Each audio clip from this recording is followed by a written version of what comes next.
what we're going to do in this session is hear more about and discuss an excellent book recently published on the topic of finance and pharmaceuticals. The book is titled Capitalizing a Cure: How Finance Controls the Price and Value of Medicine. The author is Victor Roy. Now, when I was teaching global health classes at King's College London a few years back in my heady days as a precarious postdoc, I could sometimes lure some great people around, some scholars of pharmaceuticals who were at King's, John Abrahams, Courtney Davis. I could try and lure them to come and teach a session on the political economy of pharmaceuticals. And I was looking back at notes from those classes, and it was interesting with hindsight to see how little attention we gave the finance industry and its role shaping the pharmaceutical industry and access to drugs with it. Obviously, there was great work around at that time, Kaushik, Sundararajan's Biocapital, but I don't feel like finance was seen as quite so integral to understanding pharmaceuticals. So that's why it was so fascinating to read Victor's book. He's a clinical academic based at Yale University School of Medicine, and the book is based on his doctoral research at the University of Cambridge Department of Sociology. It was supervised by Lawrence King and examined by Mariana Mazzucato and Stuart Hogarth. I'm sure everyone knows Mariana's work, and Stuart is known on a personal level to the MedHealth mini-conferences. He presented at a session last year in Amsterdam on business models in molecular diagnostics industries. Victor has kindly stroke bravely agreed as part of this year's mini conference to face a panel of 3 critics to discuss the book. So the structure of what we're going to do in the next up to 90 minutes is that I'm going to hand over to Victor to say a few words. Then we have 3 terrific critics, Larry, Alya, Guseva, and Etienne, who will each speak for 10 minutes or so. We're quite broad on that, I think, open on that. Then Victor will have a little time to respond to critics, and then there'll be an opportunity for a more kind of open Q&A. And if when it comes to the Q&A, I'll remind people, but if we could use the chat for posting questions or the raise hand function in Zoom, that seems to be working pretty well. And just a reminder to everyone in the call that this is being recorded and will be going onto the YouTube channel for SASE. So just conscious of that. Victor, over to you. Thanks so much for that kind introduction, Ben. And it's great to be able to share this work with you and to be able to engage in this discussion. I'm excited to get more integrated into this network as it emerges and grows over the coming years. I think a lot of the questions that you all are asking and thinking about are critical, and particularly now.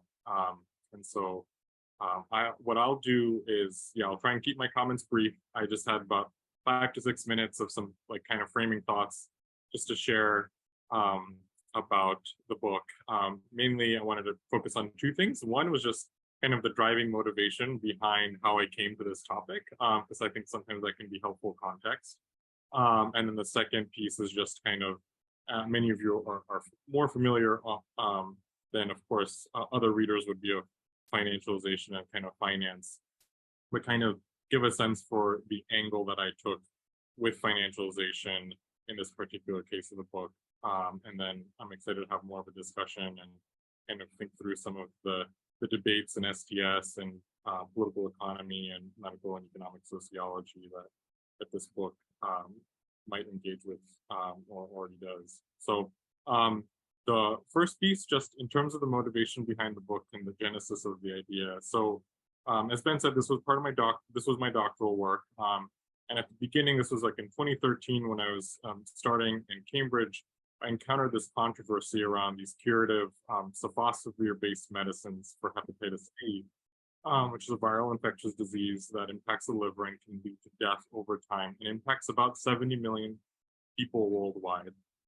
So it's actually a fairly common condition, and it's a major public health threat. It's mostly transmitted through injecting drug use today, in the past also through the blood, through blood transfusions, prior to more widespread screening for hepatitis C. And the controversy here was that these medicines manufactured by Gilead were priced about the $90,000 price point in the US, also high prices in other high and middle income countries. We can talk what happened in low income countries as well in the conversation, but this led to a significant political firestorm and restrictions in access and the high prices of, in this case, for treatment that could impact a large number of patients. It represented a fiscal challenge to governments and health systems. And what I found to be a puzzling phenomenon at the time was the way that pharmaceutical executives and even many health policy experts and specialist physicians, in this case hepatologists, kind of aligned in their defense of the prices. They argued that the prices were justified on the basis of the value that these treatments offered society in the form of reduced healthcare expenditure in the future, for example, averting liver transplants, as well as in the economic value and quality adjusted life years that could be gained. And this assertion was buttressed by an array of health economic evidence. And I remember going to multiple meetings as part of my field work and listening to hepatologists, for example, bemoan the fact that cancer doctors get to use treatments and get them reimbursed by governments that are far more expensive in many cases, despite offering less health benefit. In this view, these hepatologists would argue, governments and health systems were actually, by restricting access, stigmatizing vulnerable patients. I've heard this actually become a common kind of critique, and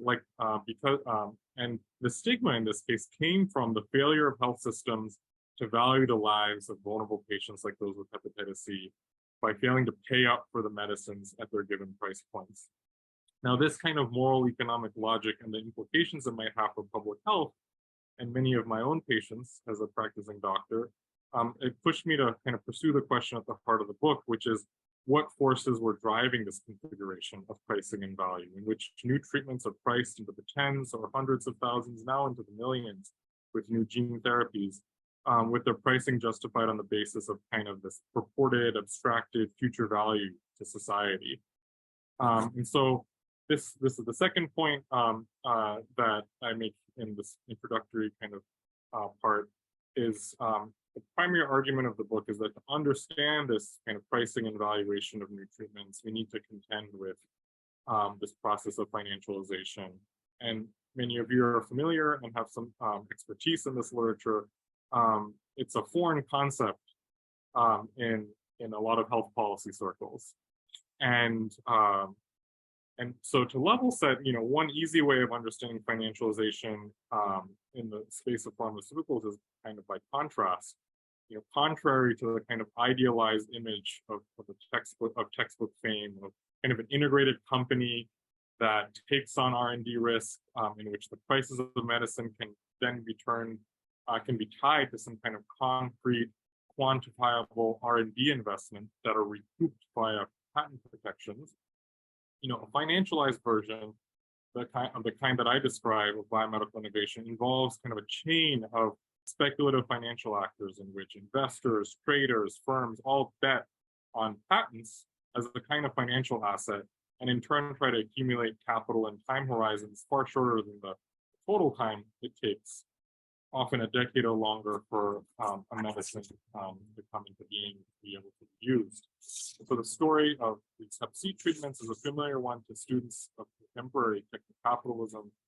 Publicly funded scientists, science, convert knowledge into a startup, in this case conveniently called Pharmaset, that raises venture capital and is eventually bought by Gilead for $11 billion, even though Pharmaset had no products or revenues in its decade plus existence.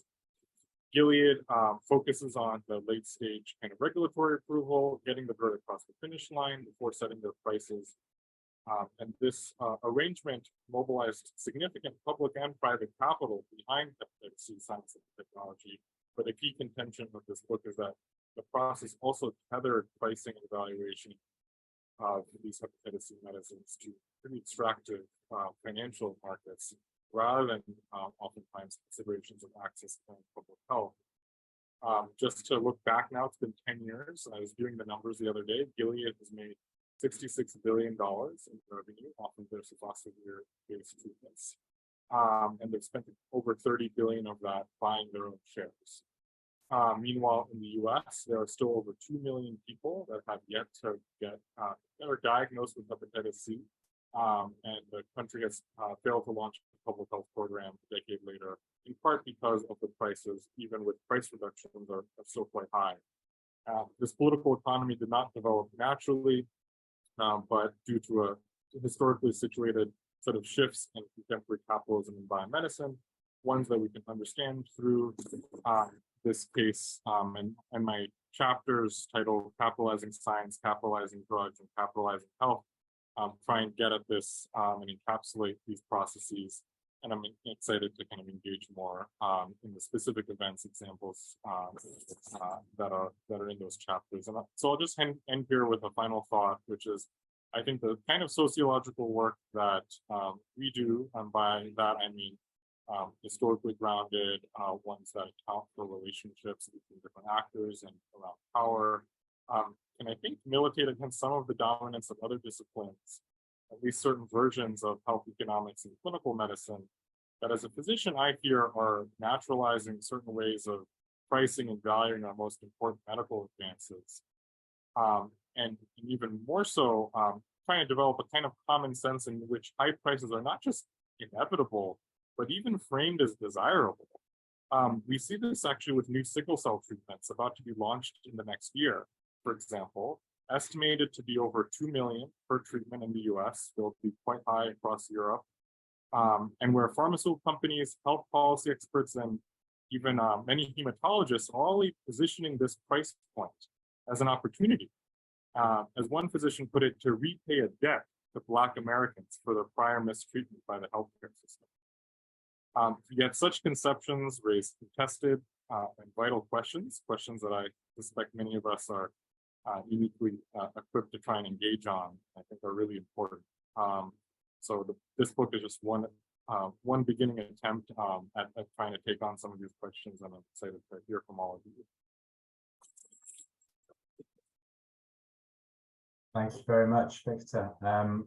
So I'm now going to hand over to our first critic as such, which is Larry Au, who is Assistant Professor of Sociology at the City College of New York, a bit of a rising star on the dynamics of inclusion and exclusion in the production of biomedical knowledge. I don't know if that's fair to say, Larry, but there you go. Over to you.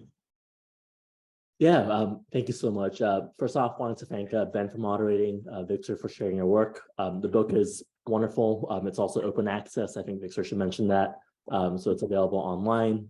It's a very well-written and very well-researched investigation into the insidious impacts of financialization into the US pharmaceutical sectors. So I have 3 sets of comments. They're really not quite criticisms. There's a lot of praise sprinkled in it. That draws on Victor's work that I want to offer up for discussion. So the first set of comments draws on what sociologist David Starks once wrote about the difference between values and value, whose values matters. So what are the values that matter here in the case of US pharmaceutical pricing? Victor offers us, I think, 2 different values that have come to dominate the space of drug pricing. So here drawing on his first 2 chapters, Capitalizing Science and Capitalizing Drugs. First, and perhaps most disturbingly, the most disturbing insight I drew from reading Victor's book was not that Big Pharma and Wall Street was caring obsessively about profits, but what mattered most was growth. Growth, as Victor points out, is not just about profitability in a given year, but about the increase in profits year on year and quarter on quarter. This form of financialization is geared towards serving the interests of financial capital, and the second-order logic of growth makes pricing even more untethered from other values that we care about, like equity and access. But as Victor rightly points out, it might be too simple to reduce what we see in the case of the US pharmaceuticals to just financialization. There's a lot more work that's being done, a lot more ideological, a lot more cultural work that is being done behind the scenes to sustain this power of this industry. The actors complicit in sustaining the power stretches beyond Wall Street firms, beyond Big Pharma, and beyond biotech startups. Victor invokes Sundar Rajan's application of Antonio Gramsci's notion of hegemony to point to the often invisible powers at work that prop up the ability of big pharma to price gouge the public. So Victor rightly points out there's a fundamental misunderstanding on how innovation actually happens in the new drug developments in biotechnology and biomedicine more broadly. Invoking Mariana Mazzucato's entrepreneurial state, Victor documents the vast ecology of US state entities that are involved in creating the innovations that we typically attribute to entrepreneurs or scientists and to private firms. For instance, funding from the NIH, the NSF, even from the Small Business Administration, from the DOE, to scientists only make up some of the ways in which the US state invests in ideas in basic science and upstream in the innovation cycle that are very, very risky. But this still leaves a question: why is it that we buy into this false notion that innovation happens without the state? Who propagates this myth? Why are we so eager to buy into it? Economists might play a role in here. And from Victor's introduction, apparently doctors, hematologists, and hepatologists also play a role too. But bracketing these questions aside momentarily, it's clear that a second value that influences the pricing of new drugs is the value of innovation. We want innovation because we are afraid that we don't have the drugs needed to combat new diseases. We want new drugs and more effective drugs to combat chronic conditions that are increasingly plaguing our societies, as well as acute viral infections that may become more and more common with climate change and increasing pandemic potential. This emphasis on the value of innovation means that policymakers make very conscious decisions to let things be. Policymakers are worried about disturbing the innovation system. They're worried about playing a more active and more assertive role in shaping the pharmaceutical markets. They see high drug prices as a necessary evil that we live with in the US in order to preserve innovation that supposedly makes the US more vibrant and dynamic than other innovation systems around the world. I would say that this myth of US innovation being primarily private driven is also believed by scientists elsewhere. Many of my own interlocutors, my own research in China also point to the US system as a model that they hope to recreate and emulate in the regulatory systems in China. So I think for sociologists and other social scientists interested in advancing health access and equity, it seems that we have to take on these two values, growth and innovation. So in the first instance, we need to assert that prioritizing financial growth is detrimental to the health and well-being of patients. This, I think, is clear, and there's a lot more work that needs to be done to unlink growth to health and new drugs. In the second instance, I think we also need to combat the narrative that innovation comes from the private sector without public assistance and help. Here, books such as Victor's help. I think scientists who are also sympathetic to unlinking the value of growth from health, but promoting innovation can also be sympathetic to this. But I think we can also be a little bit more creative in this endeavor. I think about signs that we see on the side of some highways here in the US that tells drivers that the road that you're driving on is paid for by your tax dollars. And perhaps we can also think about Surgeon General warnings on labels on cigarettes or nutrition labels that lets users or patients know that new drugs are in part funded by the US states that are life-saving drugs are also your tax dollars at work. So perhaps a new public sociology of innovation is much needed. So my second set of comments, I want to talk about some of the downstream implications of what Victor describes as the financialization of science and new drugs, drawn mostly on his chapter on capitalizing health. So here, Victor describes the value of the therapeutic relationship between the patient and physician. So this is the third value that I think is also talked about in the book. Aside from the Hippocratic Oath, we can perhaps think of adjectives that would describe this: compassion, healing, personal, attentiveness, cooperation, trust between the patient and doctor. A good doctor from the perspective of patients is one that is an expert in diagnosing and treating diseases, but is also someone who listens and cares about their overall well-being and patients, their ability to survive, their financial well-being, etc. This is a value that other economic sociologists have also pointed to as being increasingly at risk from financialization. For instance, in Adam Reich's work, we also see how market logics creep into and combine with existing organizational logics in different healthcare settings. And as the profit motives creep in, doctors also sometimes resist and contradictions occur between these professional values and financialization. So In Victor's diagnosis, the value of growth creeps into this value of the therapeutic relationship as market actors start to think about how best to extract the most value from the cure. By definition, the cure stops the patient from being sick, so more value must be extracted from the patient before they are no longer ill. And there's also a illuminating discussion in that chapter on chronic markets and on Gilead's pricing strategy for PrEP and treatments for HIV/AIDS. That's also very interesting. But I think the chapter could also do a little bit more to chart how this therapeutic relationship is compromised by financialization. We're introduced at the very end of the chapter to Dr. Ferris-Cater, who laments it's very hard to see a patient and just tell them, I can't treat you. But what happens to doctors like Dr. Cater? What possibilities do they have in pushing back against financialized medicine? Do they dip into their own profits? Do they treat without payments?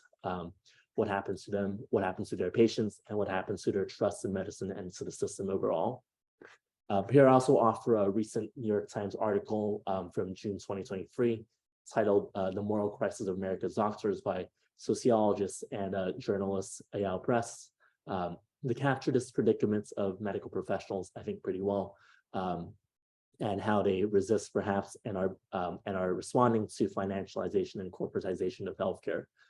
Yale Press calls this the moral injury of doctors who are often forced to act contravening their own professional values and ethics. Press argues that this is a different way of framing and understanding the conventional narrative of physician burnout as doctors try to navigate these value contradictions in their day-to-day work.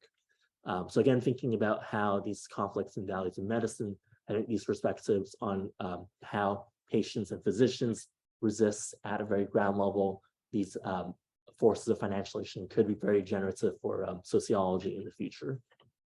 So my final sets of comments center on the last chapter in Victor's book, from financialization to public purpose or health. It tackles a big question: can there be change from the status quo? Can the power of finance be dislodged from health? And how can civil society reassert itself to protect the values that it values? Victor provides a diagnosis of the etiology of high drug prices, the financialization of biomedicine, but what is the treatment and cure to our current predicaments? So drawing on the Polanyian notion of double movements, Victor describes how civil society can at times push back against the forces of marketization to protect social logics of a protective counter movement. And he points to a lot of examples of activists working on reversing these insidious effects of financialization in medicine, from access to medicines movements, community health workers, unionization of nurses and doctors, et cetera. And there's also no shortage of policy ideas on how to reclaim the role of the state in medicine and health, from universal health care to the US's new ARPA-H agency to changes in intellectual property rights regimes and more. But given that there are so many efforts that are underway, one question I had was where should sociologists and social scientists concentrate their efforts? At SASE, we're a diverse intellectual community. So how do we build bridges across more policy-oriented scholars to more social movement aligned researchers? Are there overarching ideas, reforms, and priorities that we should think and work towards? Should we focus on pushing back against financialization, on universal healthcare, or reasserting professional values in organizations? This is, I think, a difficult but necessary question to ask in terms of strategy. And I think it's also important to think about how big pharma might react to these movements, right? It's not just a counter movement, but a counter movement to the counter movements. So part of the work, I think, in sociology is also to anticipate these strategies from big pharma and their allies, and to think about how we can anticipate these shifts and counteract these attempts to stem the tides of change. So I'll stop here, and that's my comments. Wonderful. Thank you very much, Larry. Victor, before I introduce Alya, is there any kind of clarificatory questions you have for Larry? Anything that wasn't clear that you just want to check now? No, I mean, I think I can save my kind of responses, I think. Absolutely, yeah, no, we'll just do a fuller response then. I just wanted to check there wasn't any kind of initial clarification. So next, we have our second critic, Alya Guseva, who probably needs no introduction to anyone watching this or in the call. But in the interest of equal treatment, Alya is Associate Professor of Sociology at Boston University and Chief Editor of SASE's journal, Socio-Economic Review. Alya specializes in economic and medical sociologies with interests spanning money, finance, healthcare, morality, and markets, and many other things. A very brief overview, but Alya, I hope that was all right. Over to you.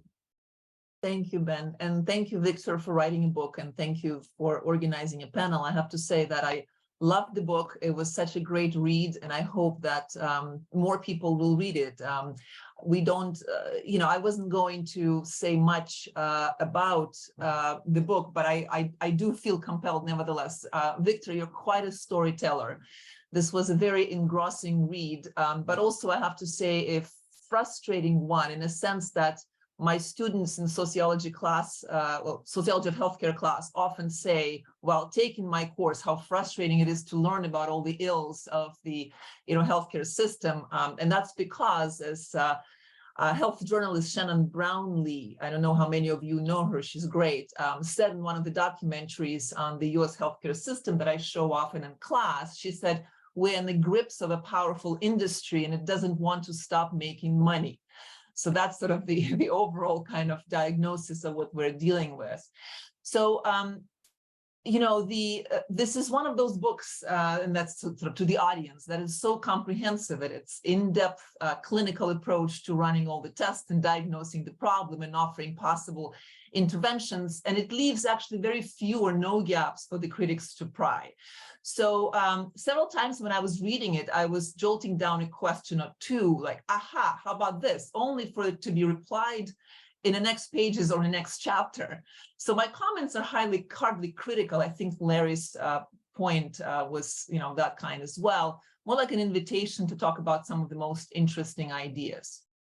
So I'll probably skip sort of paragraph I had about sort of the book itself. Again, it's very impressive. It asks, so the audience, if you have a time to read a little bit, read the introduction. It really is an amazing kind of tour de force. It sort of asks all the interesting questions. It really draws you in. I really couldn't put it down and kind of went in, which is not something you necessarily expect from the books in your field. So it's really written with a kind of broad audience in mind, I'm sure. So one of the most interesting questions or angles to me is this general question of fairness. So thinking about drug development, it has never, even before I knew about this, but it has never made sense to me that early investment in research are in fact largely public, supported by NIH, and therefore the risk is borne by the taxpayers, but the subsequent rewards are completely privatized. Not only does the government not retain any rights to subsequently commercialized products, but the public is asked to pay again, in fact, this time for drugs, the prices of which are teetering on the brink of being indecent. So Bayh-Dole Act facilitated converting public science into private assets. Universities now set up translation offices that help commercialize promising research, which has been publicly funded prior. NSF has a mandate, of course, to support science. That's in the public interest, but it ends up indirectly subsidizing private enterprise, which would not be as bad if the private enterprise was limited in what it can charge the public. There's no payoff to the public when universities commercialize discoveries. The benefits go to the universities, whether they're public or private. And by the way, I'm curious to what extent your story is about, your story about commercializing this early development by Emory is a slight rebuke to Emory. I mean, there's a sort of a parallel kind of thinking that leading universities in the US, like leading hospitals, are financial empires, even though legally and culturally they're treated as nonprofits with all the consequences thereof. So to make sure I'm not arguing for a payoff, on the contrary, being paid off means seizing any future claim to control. But I believe that anything that is financed by public money should, in the end, when commercialized, retain a portion of public control. Otherwise, we have a system, just like you described, where the risks of scientific discovery are borne by the public, but financial benefits are privatized. And where the resulting drugs are paid by publicly funded systems like Medicaid or VA, the public, in fact, pays twice, maybe thrice, first for early research and then for drugs themselves. So next thing is this, there's this persistent, this may be slightly, there's a persistent, even if vague, background idea in the book that the US is a non-interventionist state. So the book calls out its role in shepherding biomedical research, or calls out that the role of shepherding biomedical research by the US state is downplayed. And in fact, I'm sure if you go out and ask most folks, they do not know that a lot of the basic research that went into creating drugs is actually publicly funded. So they do not appreciate the role in drug development of government or public money. But I don't think that acknowledgement in the book goes all the way. And I think, in fact, that the government role in governing the financial industry is also downplayed. And I think this rhetoric that the US government is some kind of standing on the sidelines, kind of allowing the industries to develop, promotes a false idea of markets, whether financial or pharmaceutical, is independent, which justifies for the public, including the outsized rewards and returns to the private sector. So when I was reading the book, it sort of reminded me of the argument that Sarah Quinn made in her book, American Bonds, which I reviewed in a journal. There, she convincingly shows that despite what we are all seemingly well familiar with, this idea that the American state is laissez-faire, hands-off, non-interventionist, in fact, the US state is a developmental state, except the one that looks very different from the more directly interventionist ones like in Europe or Asian economies. For example, the general consensus is that the US state has a weak welfare state. But in Quinn's assessment, it is actually a credit and housing heavy welfare state. Not weak, but different from what one expects. Drawing on Polanyi, Quinn argues that laissez-faire and free market ideology are nothing more than a rhetorical device which businesses use pragmatically to push against the legislation they do not like, while quietly asking for and gladly accepting government support when they need to. One may just recall the 2008 bailout of financial institutions. So Quinn provocatively declares, if the United States is the most capitalist of countries, the most frequently thought of as laissez-faire, it is perhaps because no other nation has so successfully managed this contradiction of having extensive governmental involvement in markets while also generally dismissing the importance of those policies for market development so well. So basically, I think from my read, financial and pharmaceutical markets are not risk-taking independent entities that deserve the payoffs, but in fact, they heavily rely on the government, be it the NIH, the Bayh-Dole Act, the patent system, or the executive compensation legislation, not in spite of the government, but largely thanks to. So no wonder that both industries spend so much on lobbying the Congress. I think it's important to recalibrate our thinking, to demystify this harmful idea that the industry takes all the risks and the public is owed nothing, because we have this kind of self-governing or largely independent of government-involved markets. They're not like that. So in continuation of this particular point, I'm very curious about why have marching in option never been used. I was very surprised when I found out about it, but even in the case of COVID vaccine, it's never been used. Do you see it ever been used in the future? Okay, next point. Somewhere in the book, you quote one of the pharma executives who tries to refocus the conversation from prices to values. And basically all it does is using already inflated prices of yesterday's drugs to estimate the future value of today's drugs. So my question is, why not ask a different question? Perhaps too radical for some, but what you're suggesting in the end in this book is radical enough: public drug development. So here's my question: how much profit is too much? Pharmaceutical industry has been the most consistently profitable industry for a long time. Not only the low double-digit profits that may be unrealistic in the long run unless one engages in all the shenanigans that you're describing with acquisitions and share paybacks, but why are these profits desirable, even given the costs which we pay to kind of have them achieved? Should we refocus the conversation about, well, sometimes too profit is actually counter to public interest, for example? I have, in fact, in conjunction with this, I have asked this for a long time, kind of privately: why not put curative drugs into a category of their own, call them essentials, and like we do with utilities, regulate their prices the way we do with electricity? The usual reaction to this, by the way, is this will stifle innovation, research and development. I've always suspected this was not a convincing response, but I know now for a fact, after reading your book, drug prices really have nothing to do with R&D costs, or little to do. And second, companies like Gilead do little or no research anyways. Rather, they have gotten phenomenally good at what you call search and development. And instead of value creation, they have adopted a much more lucrative strategy of value extraction. Moreover, I think the other related problem is that this windfall profits are not reinvested into research, but they spent on share buybacks or sometimes storing cash for other acquisitions and on lobbying. So you report, for example, that after the introduction of SoFosBuir, the price tag, by the way, of which is $1,000 a day, Gilead's lobbying costs doubled. So no wonder they have money to do that.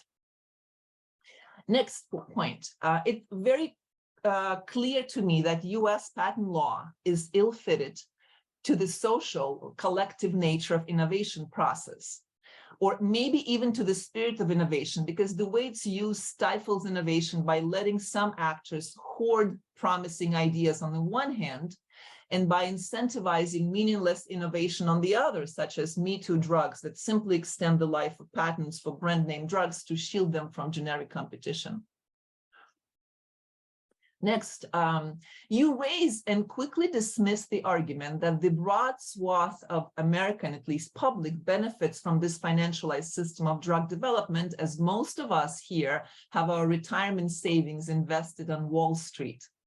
I think you say that only a small portion of stockholders, if not mistaken, re-up a disproportionate amount of benefits. But I wonder whether you dismiss this uncomfortable point too quickly. You yourself report that in 1988, pension funds amounted to half of all venture capitalist investing. And finally, you advocate for a greater role for the state in creating, publicizing, and re-upping benefits of public investment in creating drugs, and discuss an even broader issue of value, what we do or what we should value. So this discussion reminds me, besides Mazzucato's mission economy, the work you quote extensively in the book, of other similar arguments about, for example, donut economies, a book by Kate Raworth, or circular economy concepts. They force us to reevaluate the goals of economic thinking, not growth, not linear, but circular and governed by human, social, and environmental goals. So the same hegemonic idea of never-ending and intensifying growth that is destroying our planet is governing drug development. It is not even just growth, it's a rate of growth that's expected to grow. Certainly, that's what the Wall Street wants. And then there is an issue of value, economic value versus human or social values. I admit I have not engaged with this donut economies or circular economies arguments very closely, but my question is this. Given the dominant influence on pharma of the financial industry, can one imagine a donut finance? What would it look like? I can't quite sort of wrap my mind around it, because the idea of donut economy is kind of the, is the opposite of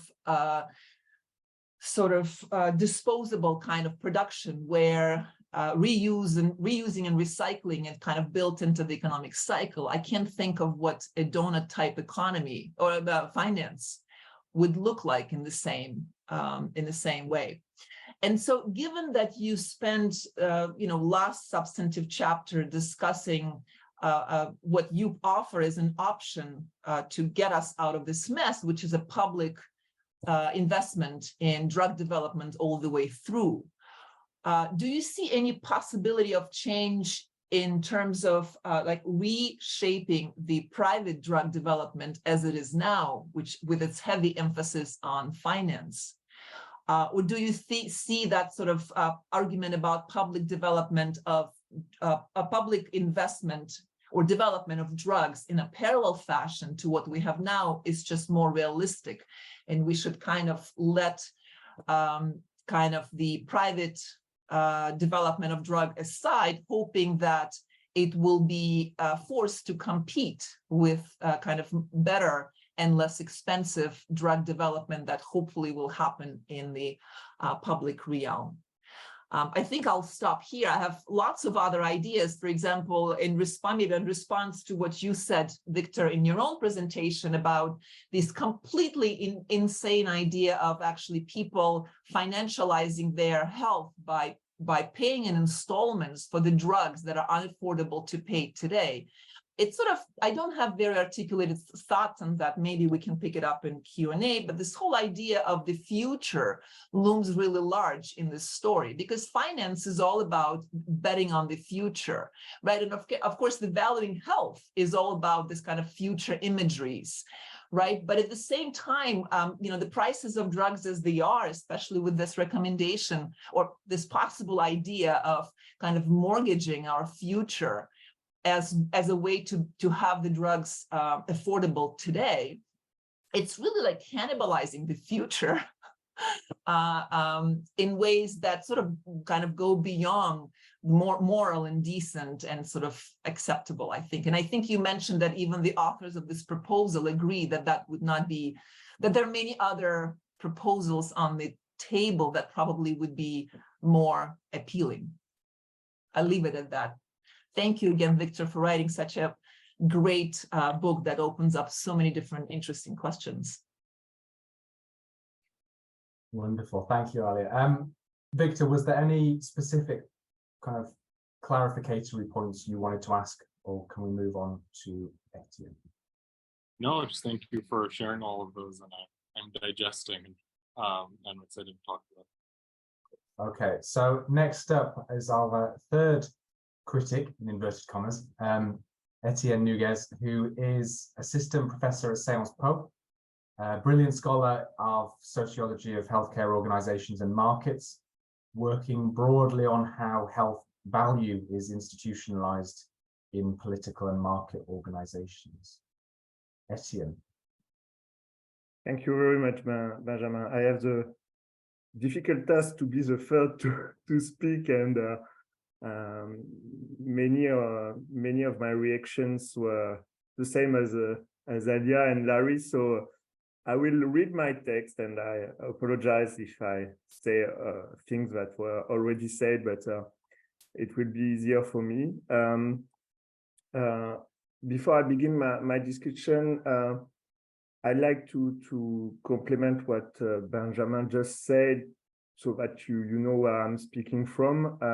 So I'm effectively a French economic sociologist, and I've been working on the flip side of what Victor studies in his book.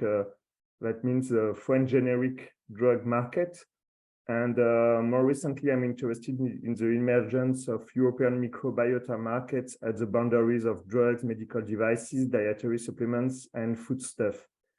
And really, my theoretical perspectives are very much the same as Victor, since I'm interested in market organization and drug valuation processes. As I'm the third blade of the critical razor, and I only have 10 minutes, I'll get straight to the point. I also love this book, which is in my opinion, a masterpiece in every respect, and which resonates with my work at many levels. It's a synthetic book for the audience, accessible to a lay readership, where no word is too many. And as Alya, I was looking for, I've got an objection, I've got questions, and every time I've got one, in the following pages, I got the answer and say, okay, so this critique falls, this critique falls. So as you will see, I have more comments than critiques. I have no critique at all. I really love this book. And I know it's a common sentence, but in this fact, I genuinely think that. So the Sophos-Bevier case is very well documented thanks to the mobilization of numerous empirical data selected and synthesized in a very clear manner. One follows precisely the trajectory of Sophos-Bevier, Pharmacet and Gilead companies, and above all, the money from public realm to private hands. But this is not the singular story of a blockbuster drug. We already got some. Victor constantly situates this trajectory in the broader landscape of the American pharmaceutical industry, and more generally in the political and institutional landscape that enabled this financialization of biomedical capitalism. And moreover, Victor shows all the cogs and empirical mechanisms that explain these trajectories. The theoretical architecture is also extremely coherent and heuristic. The three dimensions of capitalization as the transformation of promising but uncertain molecules into assets, as capital accumulation based on a quantified future-oriented form of control over assets, and as the power relationships between different institutional actors reveal a current system of value extraction and distribution that flows from the public sphere through biotechs and the pharmaceutical industry to financial actors. The case of Sophos-Bevier also illustrates how financial speculations leads to infinite and exponential growth in drug prices, in the same way as luxury goods such as artwork, wine, or fashion that have been documented by economic sociologists, but we have less accounts on medicines.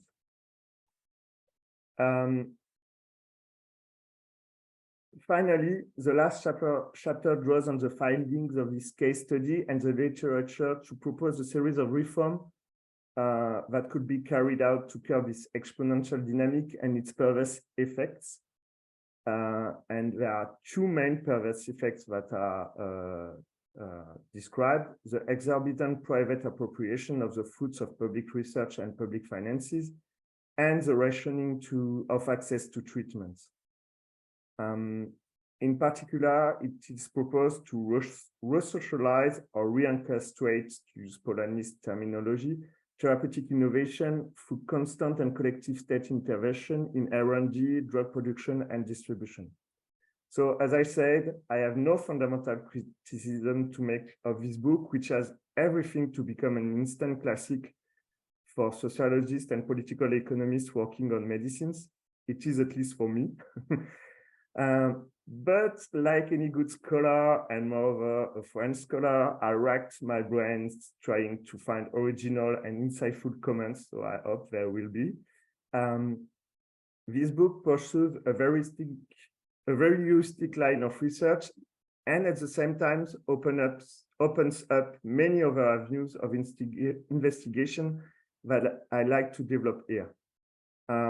My discussion will mainly focus around the exemplary or ideal typical character, as Weber would say, of Sophos-Bevier. The book shows just how exemplary Sophos-Bevier is, both in terms of the financialization of biomedicine and the global hegemony of American financial capitalism. Indeed, Sophos-Bevier has been a worldwide disruptive force, sparking everywhere controversy and reflection in political, academic, and activist circles. But at the same time, and this is my point of discussion, I think Sophos behavior represents a singular or at least atypical case in 4 respects, which are addressed in the book, but less centrally as financialization.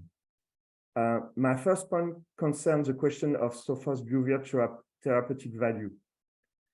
You obviously don't gloss over this point, and you even point out that Sophos behavior ability to cure patients has been a drawback from a financial point of view, calling into questions Gilead's ability to generate consistent revenue from the sale of this drug, what you elegantly phrase as a patient cliff by opposition to a patent cliff.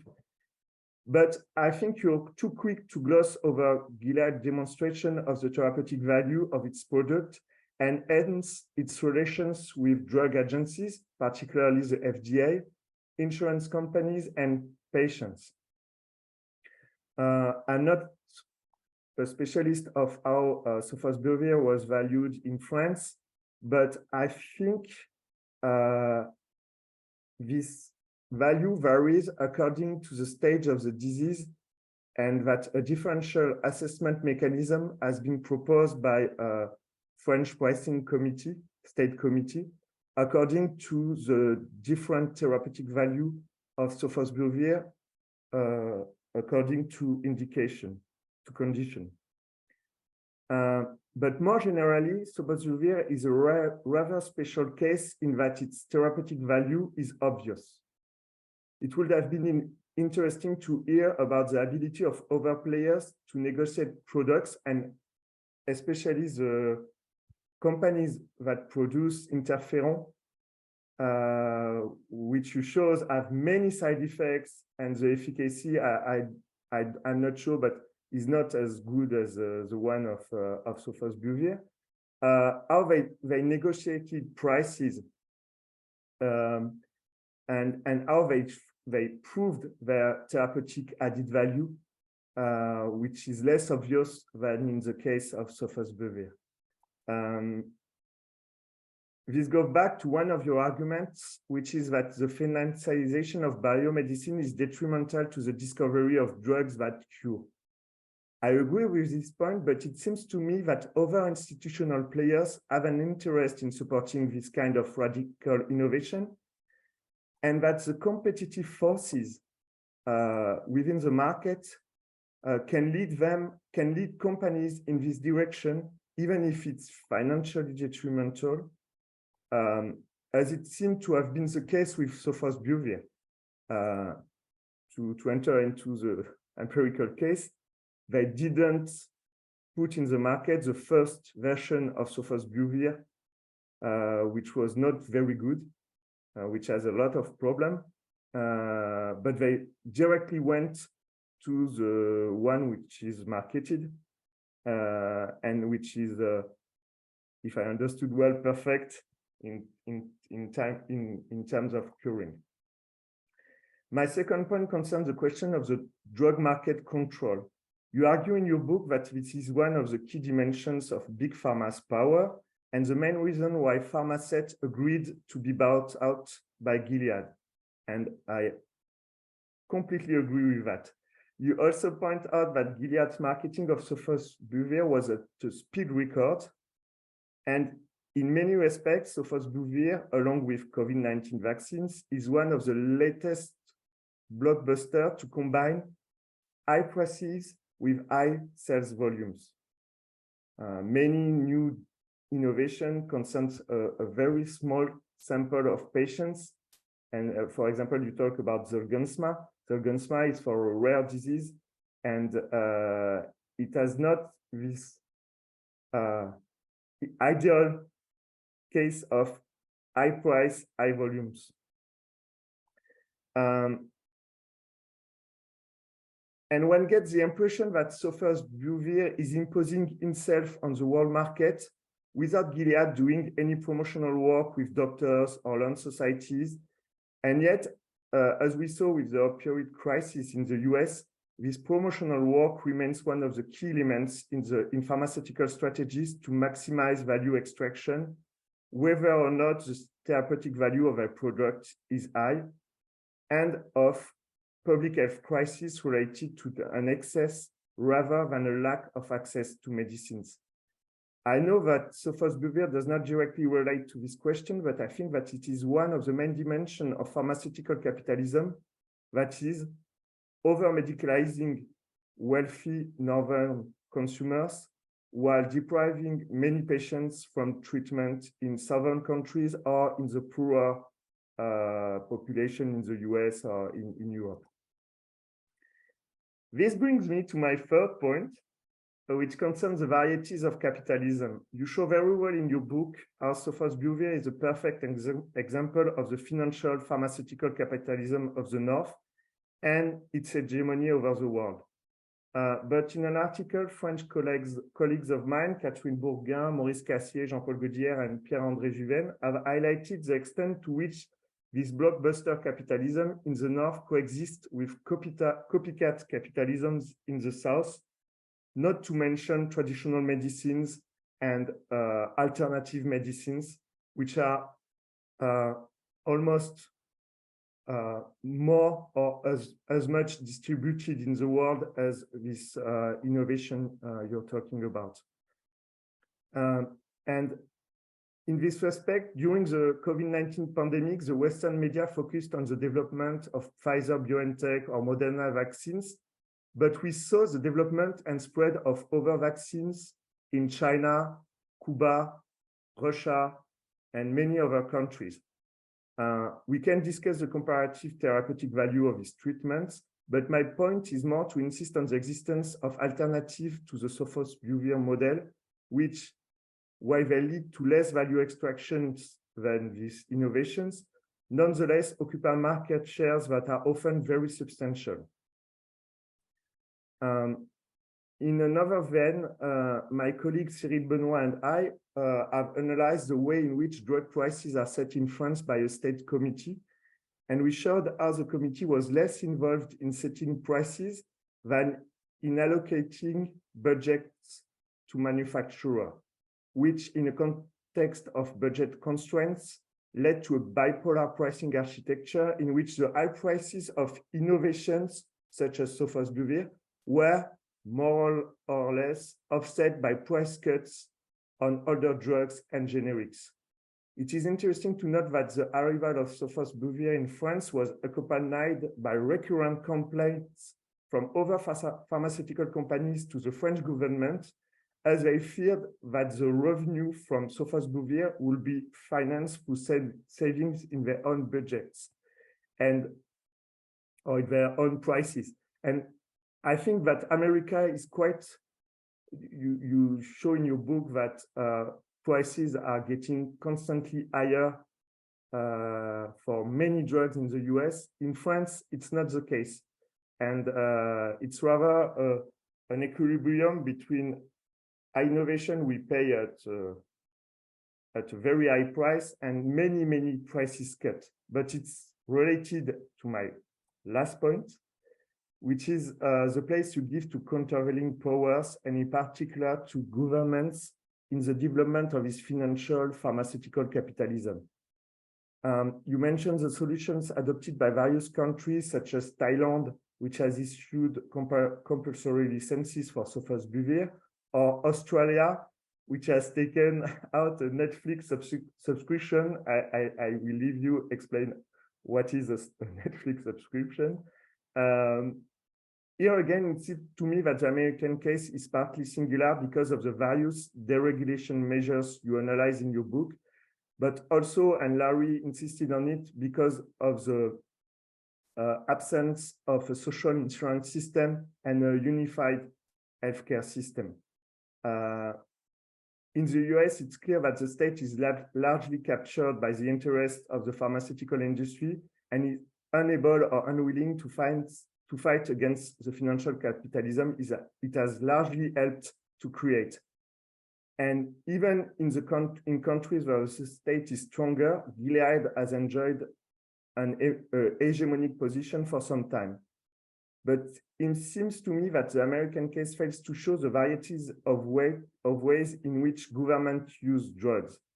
We saw clearly in the case of COVID-19 or before that of AIDS, the issues of vaccine nationalism and the fact that treatments are not only economic objects, but also political objects, enabling states to position themselves as protectors of their population, or even to conduct diplomacy, vaccines diplomacy, as it was the case with China in many African countries.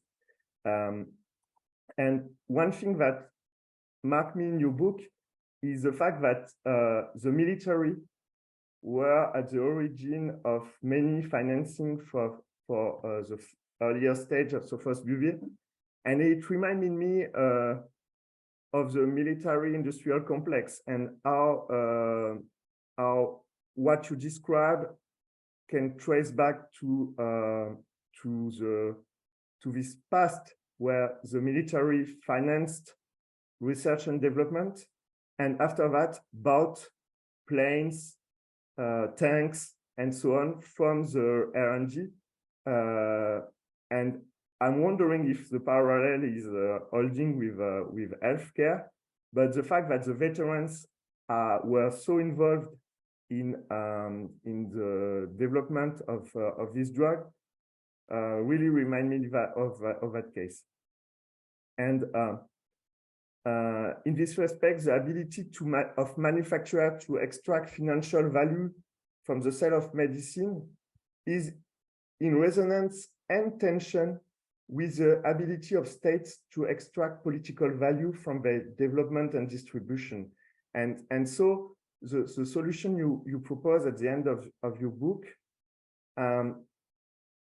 seemed to me to have a true narrow view of the interest of states into the drug development, and especially of the US state, which is a leader not only in economic but also in political and military issues. So sorry, I've been too long. I stop here, but I wanted to say once again how much I enjoyed reading this fascinating book. And I hope that these few comments will give you ideas for extending this wonderful work and for dialogue in the years to come. Thank you very much, Victor. Thank you, Etienne. So Victor, I'm going to hand over to you in a second. I'll give you a few seconds to collect your thoughts first. Before I hand over to you, you will have a chance to kind of respond to the various comments that you've received from the three critics, and then we can open things up to a kind of more open Q&A, at which point people can either use the raise hand function in Zoom or post a question in the chat, and I will keep an eye on that and try to help Victor to field those. So Victor, do you feel ready and able to respond? Sure, let's go for it. No, I do. There was a lot to respond to, and so forgive me if I don't, include kind of all the points in this first go, but I think that's where the discussion will hopefully help tease out some more thoughts and threads in this area of research. I'm just really grateful that you all engaged with the work in the full way that you did. So no, there's a lot of other good things to read out there. So I'm appreciative. In terms of the thoughts and the reflections, there's a lot of, you've given me a task where it's good in that there aren't things that I'm necessarily having to defend in a big way with the book, perhaps. But and so more of my thoughts are going to be oriented around kind of ideas that some of the reflections provoked, in places where I kind of could see, or I think there's a need for more work, that kind of fits in extensions of this project in different directions. And so I'll kind of reflect on, one is, I think each of you identified different kind of actors in the process and ways in which you felt like I had interpreted their role And I think I wanted to kind of tick through some of them because I think there's some interesting reflections there. One, I'll start with was the kind of the role of professions and professionals, in this case doctors, and kind of like the therapeutic relationships with patients, in the ways in which this kind of like pricing and value configuration, I think, does shape and affect that relationship. One of the things I thought a lot about in my research, I don't necessarily point to it in the book, is the ways in which actually specialist physicians are positioned in kind of a very powerful way in this kind of, if you think about this as like a field, as actors that are kind of like transmitting a lot of the values, I think, or the orientations from the pharmaceutical sector into like kind of lay dialogue as well as in health policy.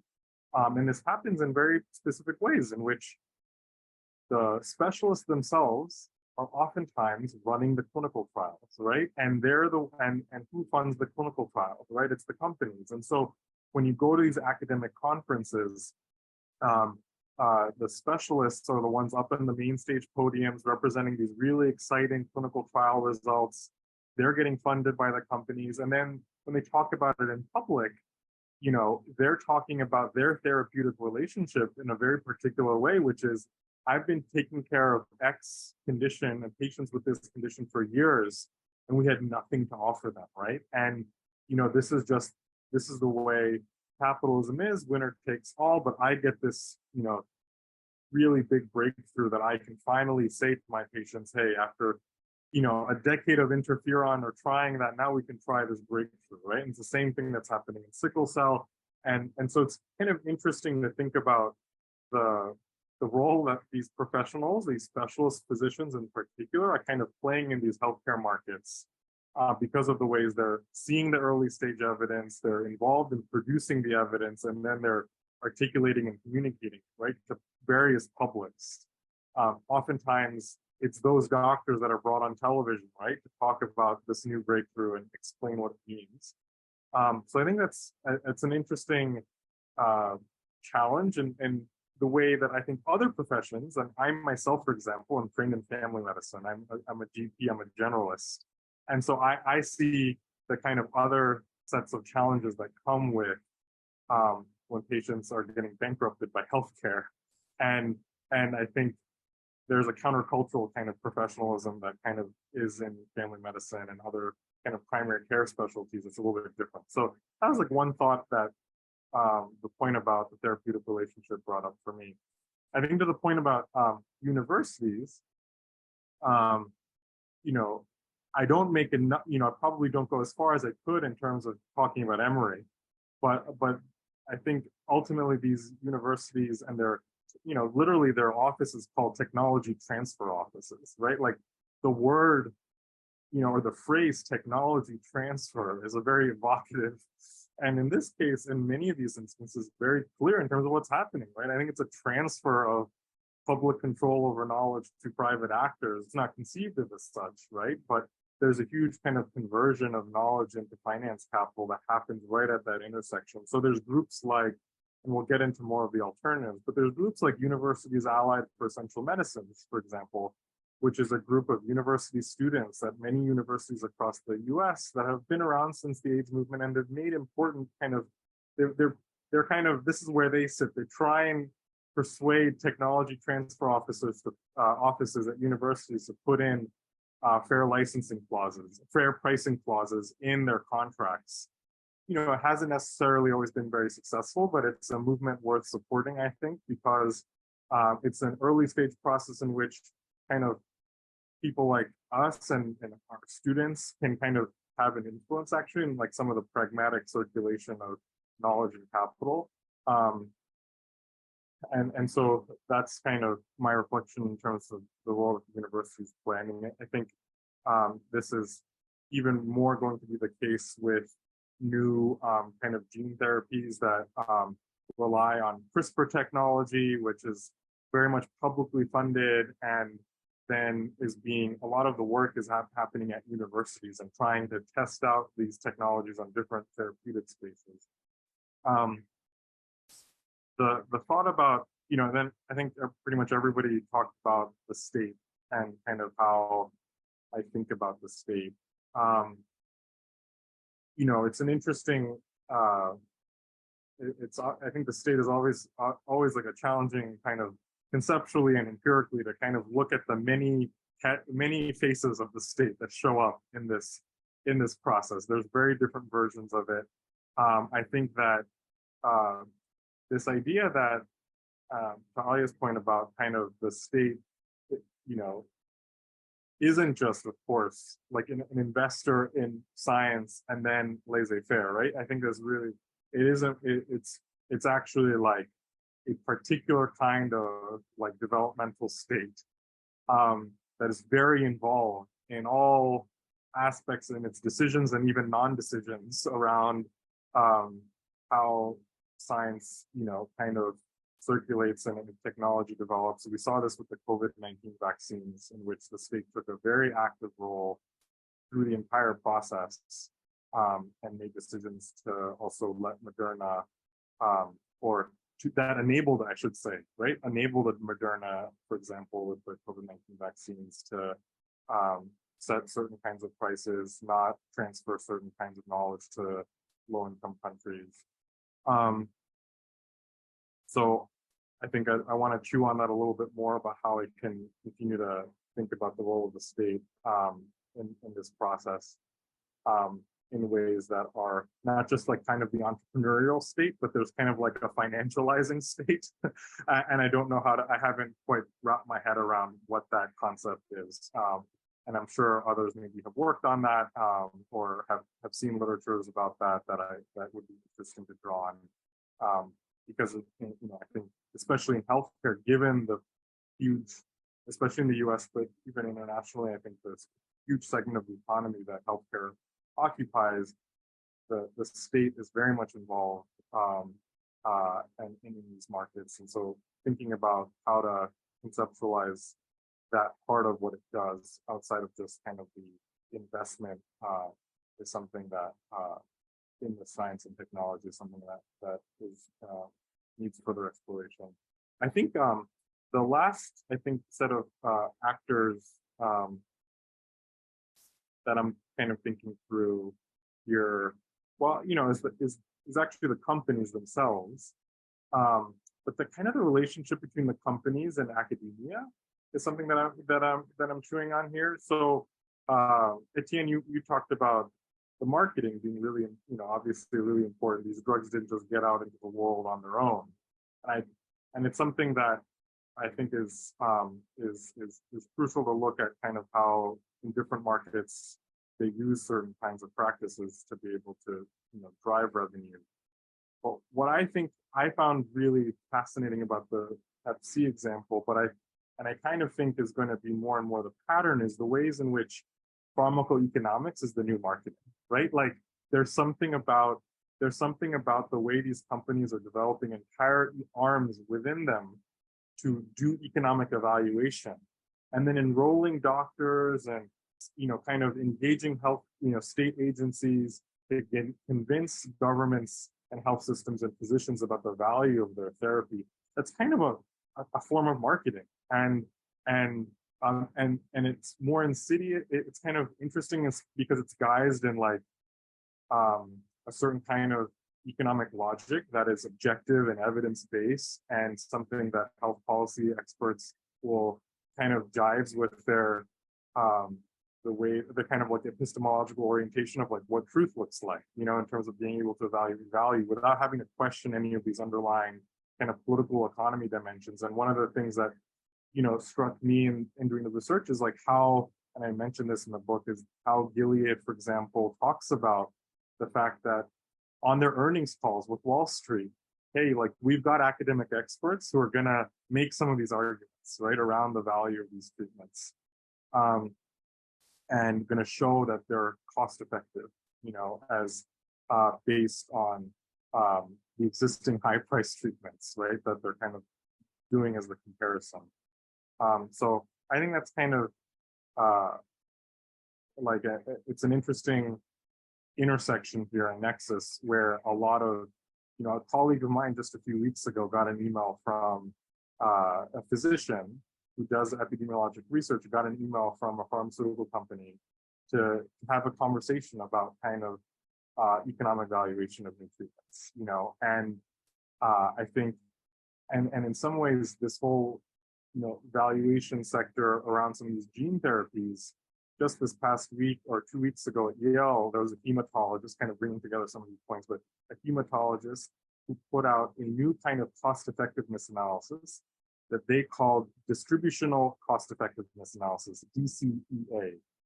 And this whole field that they're trying to develop, DCEA, is about how do we value treatments that impact structurally kind of disadvantaged populations. And so in their logic, actually, we should be valuing treatments for disadvantaged populations with higher price points. And so he actually came up with this whole economic, this paper that was published in the Journal of General Internal Medicine, arguing for the fact that the sickle cell treatments, while they're $2.1 million, they're not cost effective using traditional methods. Actually, if you use their DCEA method and count for the fact that sickle cell will, treat more Black people in the US, actually could be cost effective at a $2.4 or $2.7 million threshold, right? And that this kind of they titled the commentary was titled Paying for Equity, right? Which was like a really fascinating nexus of like how this is all being played out in like elite medical and public health circles, and will be used by the pharmaceutical sector as, look at this, we've got the evidence saying that this actually will, it's not only cost effective, but is going to get us equity wins. So if we care about racial equity or health equity, pay for these drugs. So those are kind of some of my reactions in terms of the different actors involved. Now, I want to make one, I'll just for 2 minutes, because I think a lot of questions were opened up around alternatives. Like, what do we do, right? This is really, this is, a set of kind of entrenched interests. Alya, like you said, your students have probably come out of some of these are like, what the heck do we do? Like, so overthrow the whole system, or feels like, or nothing, right? There's a kind of nihilism that seeps into all of this. But I think actually, interestingly, so I mentioned the UAEM group, but so I think I'll talk about on 2 levels. One is kind of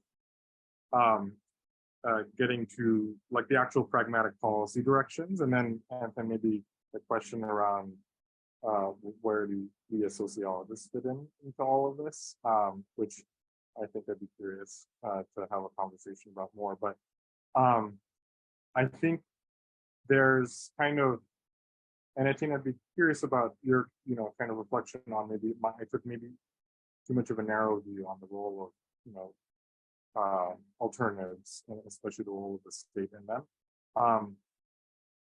I think I put it in kind of like 3 different buckets, right? I think that there's a set of alternatives that are very much around trying to figure out how to regulate existing entities more like public utilities, especially companies that own essential treatments, right? And I think this was a lost opportunity with Moderna and the COVID-19 vaccines, because Moderna wouldn't have existed without state action on pretty much all phases of the COVID-19 vaccines. And I think part of the work that needs to be done is to kind of think more about the, it's a great idea, but what are the actual organizational forms and what state capacities are needed to make that happen? And I think that's kind of that kind of work would kind of aid in some of those efforts beyond obviously like the political will and movements to support that. I think the other alternatives are really about like, do we have alternative ways of actually organizing this all together, right? Which is through public actors, and that's kind of, you see this, these are kinds of examples elsewhere, not necessarily in the US, places like Cuba, but it's hard to imagine in a place like the US. But, there are a lot of things that I think could be put on the agenda and advanced. Like, for example, and I've talked about this with Larry, there's this new agency like the Health Advanced Research Project Agency in the US that's kind of more of a blank slate, but it's, US government-funded agency that's trying to take on more of the later stages of R&D, and is there an opportunity for government to kind of actually take more of a position, you know, in actually those stages and setting some of the conditions. You know, we're seeing this politically right now. Actually, the NIH, there's no Senate confirmed NIH head director after Francis Collins stepped down, and Bernie Sanders is making one of his kind of points is that the new NIH director will not get a confirmation hearing until they agree to fair licensing clauses around NIH-funded technologies. Now, this is making a lot of people angry, but it's important that it's becoming part of the political conversation now, right? Because he's doing that and he's holding this confirmation up to try and get, you know, even if he doesn't succeed ultimately, it puts it on the map for future conversations. And I think the bigger alternatives around all you put on the table, kind of like circular, you know, economies and regenerative economies, that's something I haven't wrapped my head around either. I think, you know, there's people that talk about open science, right? I don't know the ways in which new genomic technologies are actually maybe going to facilitate kinds of cooperation that couldn't have existed 15 or 20 years ago. And I'm curious about those kinds of approaches where you can have more networked approaches to collective intelligence, where you actually don't need as many kind of significant, kind of huge capitalist actors that are kind of more extractive to kind of keep processes of knowledge production moving as the kind of current process is imagined. So those are kind of like three ways that I could kind of see this going. And then, you know, I think there's probably the role of social scientists in all of these ways, in all of these directions. I think that there's a lot to explore in terms of both kind of denaturalizing, I think, some of what's already happening. I think more comparative approaches, transnational approaches, but then also I think lending more research to actually thinking about some of these alternatives and looking at maybe some of the pockets of possible that exist in the world and doing more research on that to kind of think about what could be learned from them to inform broader adoption of some of these approaches would be worthwhile. So hopefully that offers some, you know, food for thought and some of the reflections that you all had and some of what it brought up.